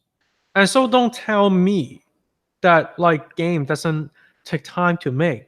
And the thing is just yeah, probably Xbox plays safe. They don't announce that new IP due to like scale bound get cons cancel. But like at least they won't like, oh, we have, let's say Gears, I mean Gears 5 announced like 3 years ahead of time and show you the same Gears trailer with not much shit. And then like, sorry, I swear again, but not much to It's cool, show. man. It's cool. And then like every year you see the similar thing. And it's just like for me, I see Death Stranding so many times, but it's just in cutscene format. It is. It makes you. It kind of like disappoints you, and Yeah. it makes you not to start to not look forward to stuff because you feel like it'll probably never come out because they'll tell you it's gonna come out, and then you wait 2 3 years and it's like, oh, And yet ah, people telling me, oh, Death Stranding showed their trailer on their state of play is already won E3. I don't know how it make any sense. And you gotta imagine that if you're running a business, right? You sign a contract marketing deal with Sony, like Control, hmm, like with Remedy Games, or Call of Duty Modern Warfare. They are like PS for marketing game. They yep, cannot show their game on stage they because they're signed, not going to E3. yep, And in the same time, they cannot show their game on Xbox that's because they crazy. have the marketing deal with Sony. And I'm not saying anything, but if you run a business, if you're a developer, you'll be so angry why Sony is not going this year because Well, they cannot show their game. And I well, don't know I don't know how about that. people still think it's good. It's just like Michael Pachter said during the Jeff Keighley interview. Like you cannot run a business without anything to show. Yeah, you can't just hope on the faith of your the Sony community, the people that like the fan, like people. I can't lie, I'm a fanboy. You know this. I'm Yes. not sure if people may whoever may be listening knows this, but I'm a Sony fanboy, but I'm an actual realist, and I know for a fact Sony has been dropping the ball a lot. So I can't be mad when they do stuff like this and they don't come to E3 and people's like, hey, well, I'm not gonna be. in denial and say, "Hey, man, they got it all on the wraps." Nah, I really feel like PlayStation is probably scrambling at this point because everything they probably saying probably wasn't lining up with the deadlines, and at this point, they're really trying to scramble to make sure everything gets done for whatever release date they had set. Yeah. And if it doesn't happen, well, it looks like Xbox is going to be the leader of the next generation of gaming. Well, maybe, but most people will disagree with you because there's a lot of Sony fanboy out there. They got to tell the truth to themselves. They can't be in denial. The truth hurts. I know it does, but you got to give praise where praise is due. I'm not denying it. I think Sony have much better first party game. Like They do. they do. Like how about Last of Us 2 gonna come out and Death Stranding? Death Stranding, I'm not so sure. You like it. It's more like half and half. It's gonna be polarizing, I think, in my opinion. But it is a whole high profile first party game. And Last of Us, I don't need to say anymore. Like you guys like the first Last of Us, you will like the Last of Us 2. I'm okay with Last of Us. I don't think it's as big as a masterpiece as people like other people said, but I think because I'm really picky with certain game. Anyway, I'm. but long story short was I mean I look at the gaming level design a lot Hmm. myself. And for Last of Us, if I remember correctly, there's a scene you're fighting the monster in the gym, and but before that, you need to fight a lot of enemy before you go to a gym scene, and you probably most likely use most of your ammo. And how can you get through that part? I just don't get it. Like if you're first time playing that game with normal difficulty, and that is a very bad level design.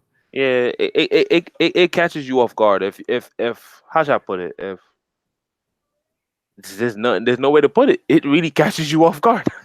Yeah, and you probably need to restart that level entirely. And I think that is just a very bad level design.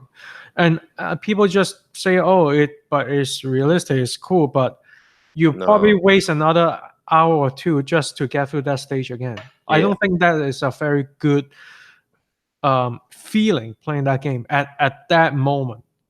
Yeah, I don't feel like when you're playing games, you should feel like you come to an abrupt halt because you don't know what to do or the game was designed kind of bad, and then you have to go online to ask for help, and then someone tells you, "Oh, it's a something mistake. Let's do this, and you'll be fine." That kind of just disappoints me. Yeah, but I mean, most I would say like there are certain game like that. They drop you right off the gate, don't tell you where to go, but at least like have a sense of exploration. But if a game like Last of Us that have a like checkpoint by checkpoint basis, and also like they set you up for like that scene that I told you guys about, and you Yep. really need to restart that point unless like it's not like Dark Soul they drop you and then you wander around. At least yes, They you they go they, back to that. they kind that of give you like some kind of direction to know, okay, I should be doing something over here. Look for something over here in this area, this general area. They're not gonna tell you, but they point you in a direction so at least you can at least look for yourself. but And let's say if you go to wrong places, like the enemy was so powerful, yeah, you you would just cannot. die. But at least you know, oh, this place I'm not ready, so you can go to pick another path. Yeah, you die and just go back from the checkpoint and do it again. Yeah, but it's not like Last of Us. You like that situation. You kill some. You don't have enough bullet to fight the bad guy in the gym. They I restart you at think the less. first arc. Do you really need to start like scale back like an hour or two of progress to get to Yeah, that point to carefully save your ammo? yeah, you have to go back and like load the older save data that you had because sometimes I remember you playing that game and then something stupid would happen and you die and then they'll restart you back with the same amount of bullets that you just had. Like, how am I gonna do this with only 4 bullets? And that is the game of the year. And I that's why I'm saying it's just I It's don't know disheartening. how people rating games, Yep. but I think like if they look at like the level design and the gameplay mechanic, at least to make it's hard, it's okay, but at least it's beatable. Like without ammo, without anything, without bomb, you're not able to do anything. You punch the enemy, you cannot even punch him. He's too tough. So yeah, and that's my point. And and the last thing I mentioned, Nintendo as well. I think I'm not a big fan of Nintendo. I don't know why like IGN will have polling saying that oh Nintendo actually won E3. I don't know how. Yeah, I seen that. I was like, really? I don't know how they. I saw the whole thing. The whole thing is boring, and then like oh so Banjo Kazooie come to Smash, but I know it's an Xbox IP now. But the thing is, as a DLC character, You have to it's pay for not. him. Why would you want to pay for him?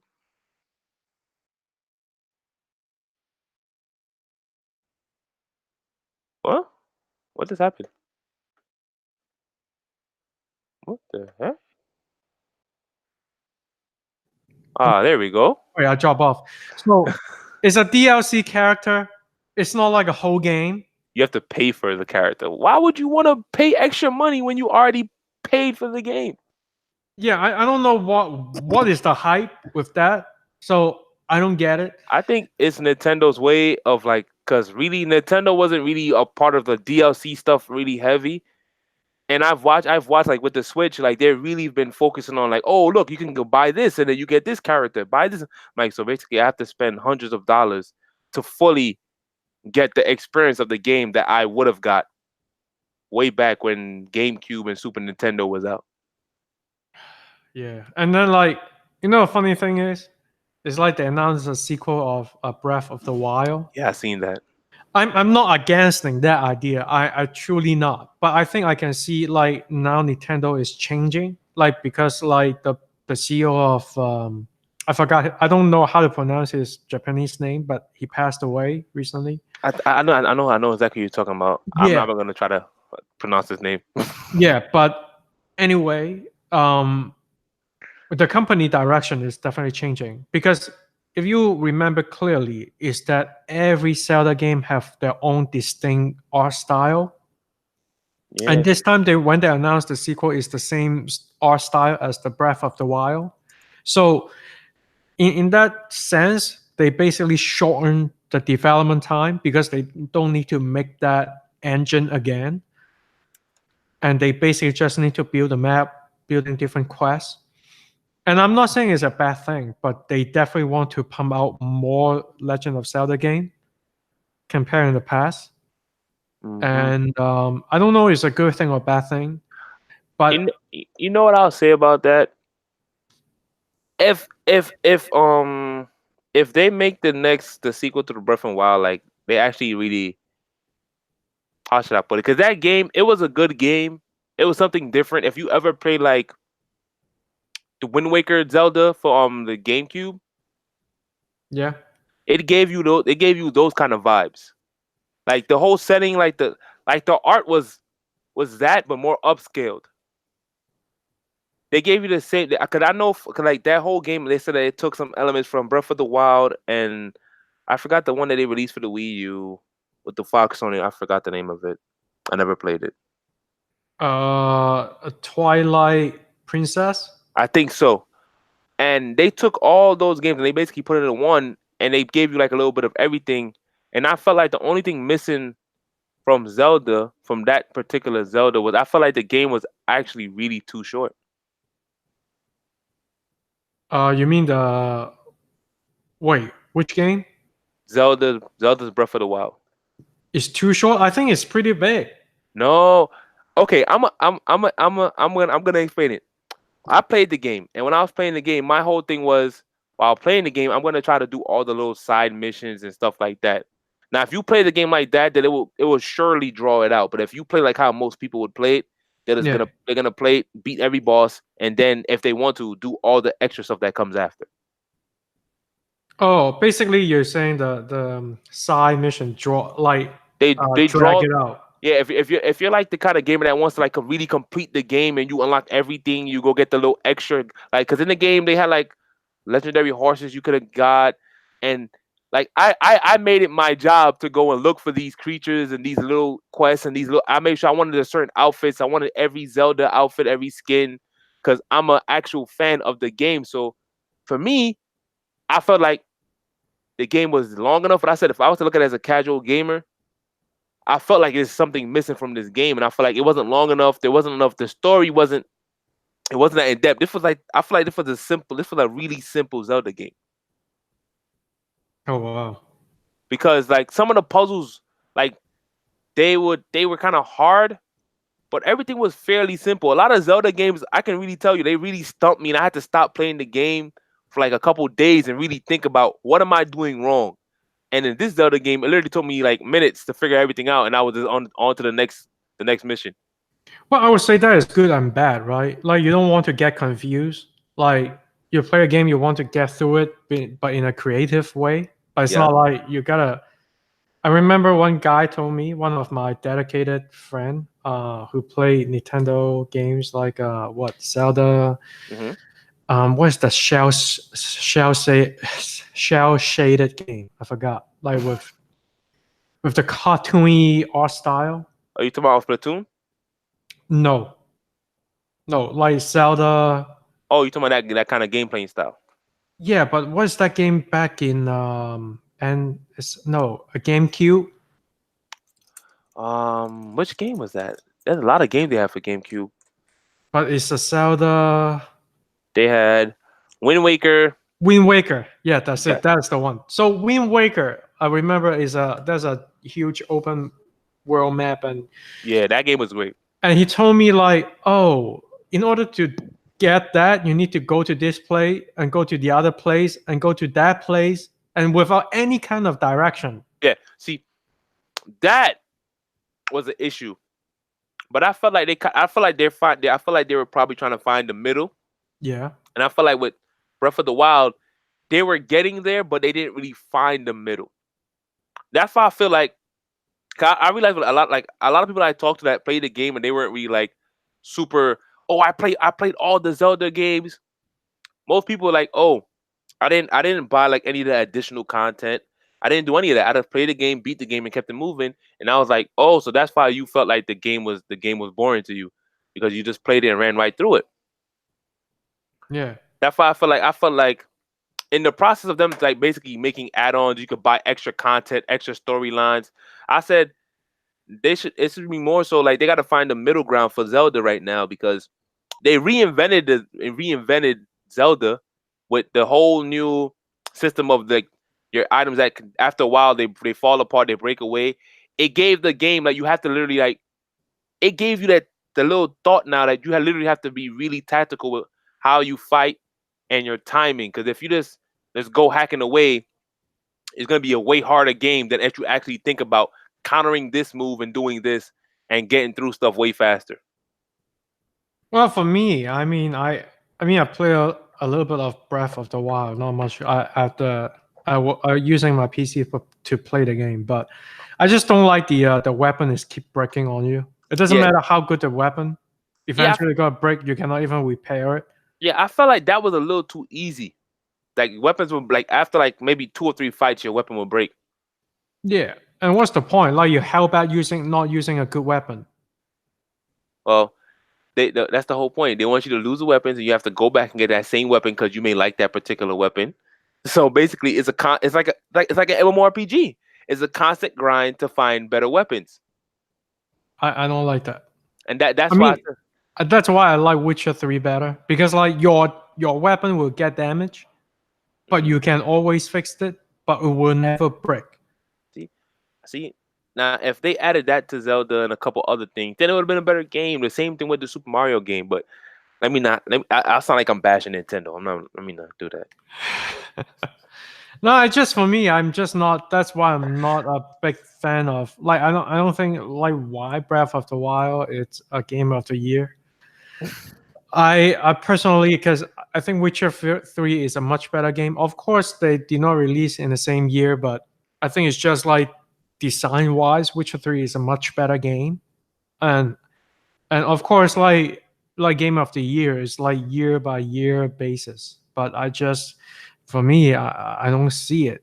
I don't know what game at that in that year, but I just that's not my game of the year. And I don't think it was either, man. I agree with you. I don't think it was. It was a great reintroduction to Zelda for like first time players. yeah, But I feel like if you were like a Zelda fan, it kept you entertained, but it left you wanting more. yeah, I And guess. most Zelda games, when you finish them, you feel accomplished. You don't want to. You don't feel like going to do anything because you already did everything. Yeah, I think for me it's just I don't know. I think open world game I'm so done with it. But unless like I realized like after I played Witcher 3, I realized if any company want to make an open world game, don't make the map too big, but Yeah, make the map is so condensed, then basically you will have a good time. there's always something to do. Like as long you can give someone a small map, but as long as there's something to do with them, do in within the map, you're always busy. You're always doing something. And when you memorize the map, it doesn't even bother you at that point because you know where you're going, and the map is small. Yeah, So the constant running around doing stuff will make you think that you're in a bigger area. It will trick you to think that you're in a bigger area than you actually are. yeah, and I think that's why like Witcher 3 won Game of the Year, and I think it has this reason because of the game itself is much more condensed. It's not like you're wasting so much time to travel, like to doing nothing, or you stare on the screen with a You're big flat area. You you're know? actually spending more time actually playing the game and actually playing content. So Yeah. yeah, I know exactly what you mean. I know exactly what you mean.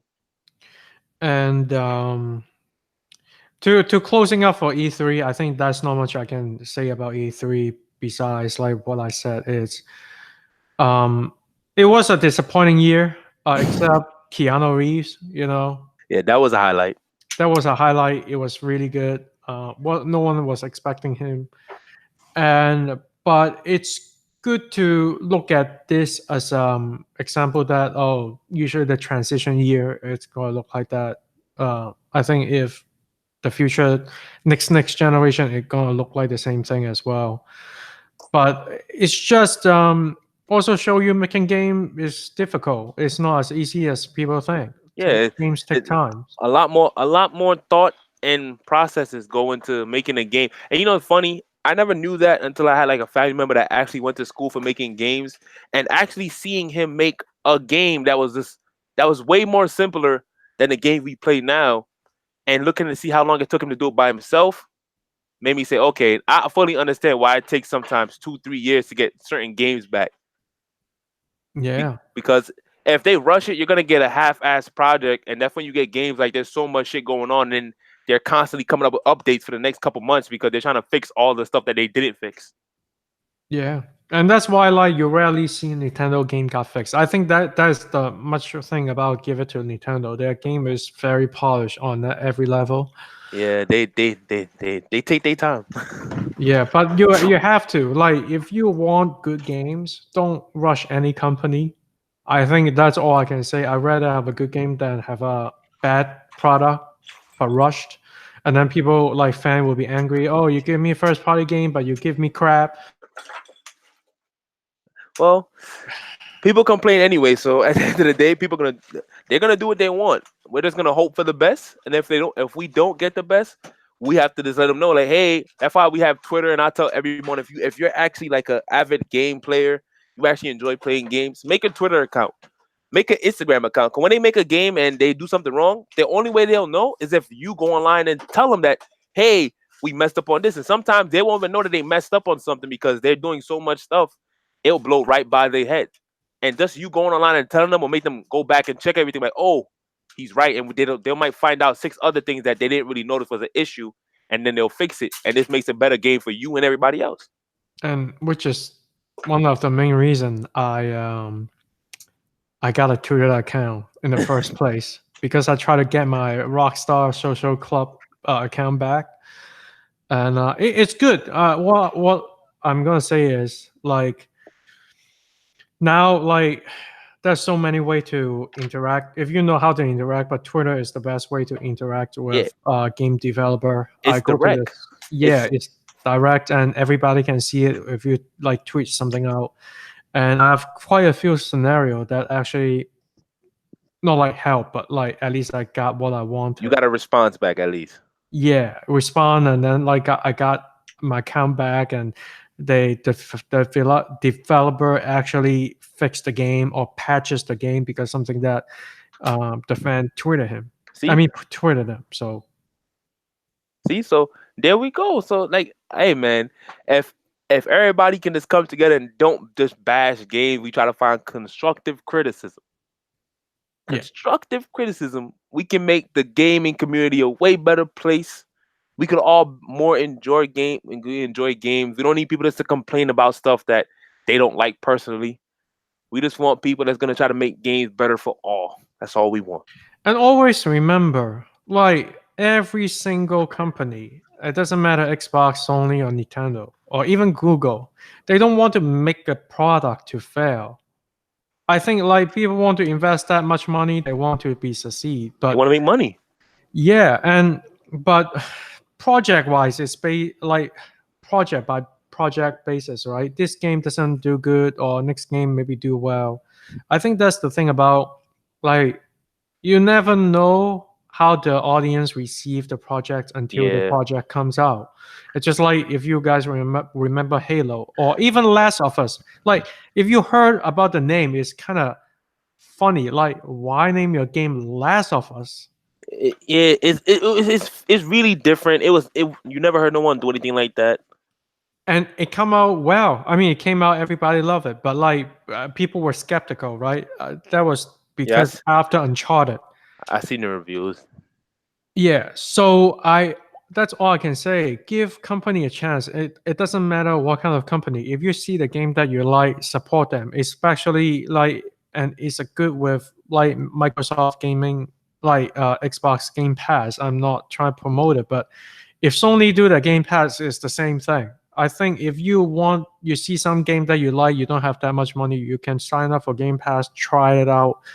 I think that's the main feature about Game Pass is you don't need to spend too much money instead of dropping $60 right out of the gate, but It's you enough. can just sign up for subscription. You if you don't like it, you can cancel it, but at least like you pay cheaper price to try out the game that you thought interesting, It's good an or bad. it's an affordable option for people like that can't really afford the games, and people like in other countries where they really can't afford the proper specs for certain things.